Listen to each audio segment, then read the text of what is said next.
monde, j'espère que vous allez bien. Je m'appelle Elisabeth, dit Artluca, et je vais vous parler de toutes mes maladies et pathologies dont je souffre actuellement et quel est mon parcours médical assez difficile. Déjà étant petite, je faisais des pertes de connaissances parfois.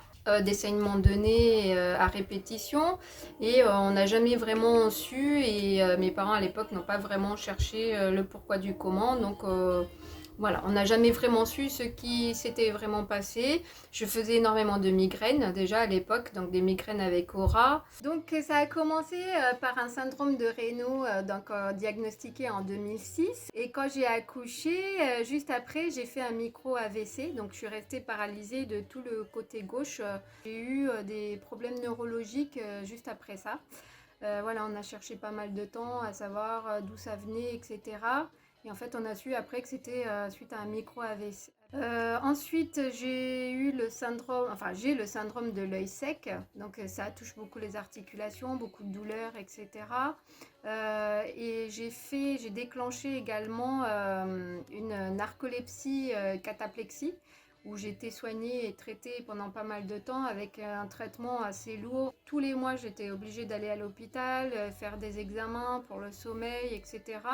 Donc avec tout ça, en 2011, j'ai été victime d'un accident de voiture assez grave. Cet accident-là, ça m'a enlevé ma narcolepsie cataplexie apparemment, donc ça a joué quelque chose au niveau du cerveau. Ensuite, j'ai le syndrome du défilé, donc je l'ai su il n'y a pas très longtemps, avec la fibromyalgie aussi également, ça a développé tout plein de choses, et beaucoup d'arthrose, donc maladie chronique.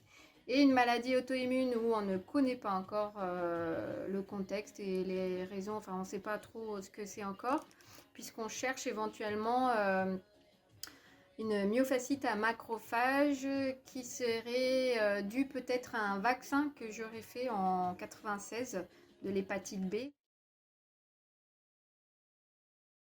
C'est assez rassurant parce que c'est vrai que quand on souffre de quelque chose et qu'on ne sait pas de quoi, c'est assez stressant et angoissant. Quand je ne savais pas de quoi je souffrais, ce que j'avais, quand j'étais hospitalisée, ponction lombaire, machin, enfin des trucs très difficiles et on ne sait pas ce que c'est très très dur à vivre. Franchement, c'est quelque chose qui vous angoisse énormément. C'est compliqué déjà. D'une, j'ai dû arrêter. Alors moi j'étais quelqu'un de très carriériste. Voilà, je suis une acharnée du travail. Des fois mon corps ne suivait pas. Moi j'avais envie de faire ça, ça, ça, parce que je suis très très hyperactive. J'aime faire plein de choses. Pendant longtemps, j'ai eu du mal à accepter le fait d'être malade et d'être handicapée surtout. J'ai mis beaucoup d'années à accepter ça et du coup ça a eu un impact assez néfaste sur ma famille, surtout proche, ma fille, mon mari et sur moi. Mais après avec le temps, tout s'arrange, voilà, on trouve une solution. C'est surtout ma fille, mon mari, enfin ma famille proche surtout qui m'aide à tenir le coup et de me motiver, de me faire des petits challenges surtout. J'adore me challenger, faire des petits projets parce que j'ai beaucoup d'idées, beaucoup de choses dans ma tête. J'adore faire plein de trucs. En plus, je suis quelqu'un de très manuel.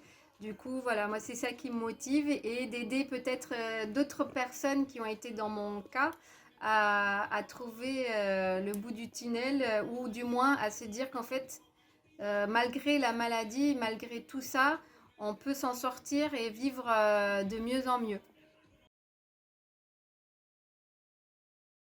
Le message que j'aimerais faire passer à tout le monde, c'est force. Il faut se battre. La maladie ne doit pas avoir raison de nous.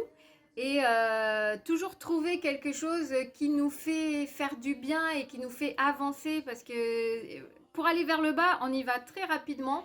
Pour aller vers le haut, c'est très difficile. Mais surtout, n'oubliez pas de vous battre tous les jours pour pas que la maladie ait le dessus. C'est l'essentiel.